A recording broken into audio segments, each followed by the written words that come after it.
Have you ever noticed how easy it is to want things that we don't have? Like to focus on what we lack instead of all the blessings that we have in our life? It can almost feel natural to see the things that aren't ours as more special or desirable somehow, right? You can become fascinated with people feeling like it's the secret competition to have the best body, clothes, car, house, career, friendships, savings account, even relationships, spouses. When we're out in public and when we scroll through social media, which is the easiest way to do it, we can find ourselves staring at and making judgments about people based on what we perceive as more successful than what we have. And we can become jealous thinking that, well, we should have that too. What is the root of this problem? Today we're going to tackle the final commandment, which is about coveting. Not a word we use every day, but to covet is to desire or to yearn to possess. And yearning is just an intense feeling of longing, like you really, really want that thing.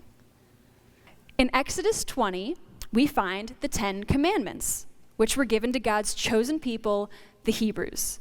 Now, these were laws provided to them so they knew how to be right with God and find favor and protection from Him. They were good things. And these still apply to us today to give us stability and wisdom for our life. In Exodus 20, we read, "You must not covet your neighbor's house. You must not covet your neighbor's wife, male or female servant, ox or donkey, or anything else that belongs to your neighbor." Coveting is dangerous for two main reasons.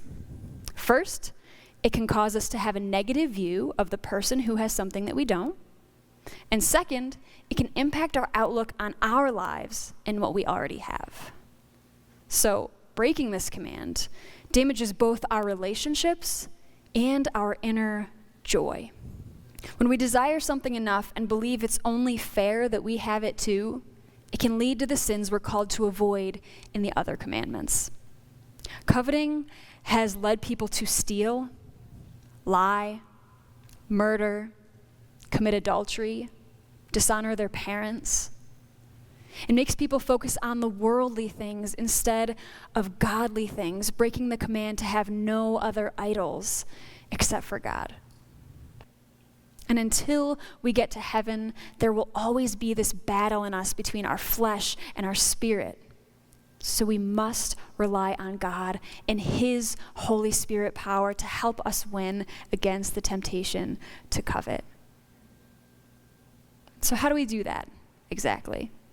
What do we do when we find ourselves desiring things we know aren't meant for us? Well, the key is contentment. Contentment, by the world's definition, is a state of happiness and satisfaction. But as Christians, there's so much more to it than just that. Happiness is a feeling that comes and goes based on our circumstances. Something good happens, happy. Something bad happens, not happy. It's like me on a daily basis. It's okay, we're human. But spiritual contentment is living in peace and joy no matter what the circumstances are. Knowing that God is with us and for us.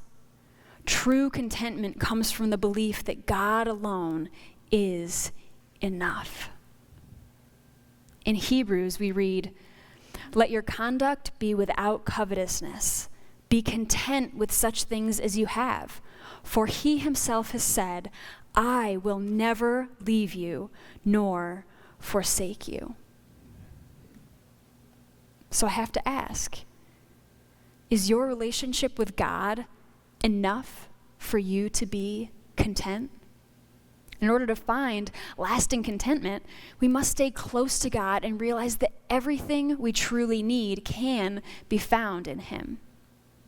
Love, joy, peace, security, friendship, and purpose. The greatest things in this world don't come from our physical appearance, our bank account, job, car, or relationship status.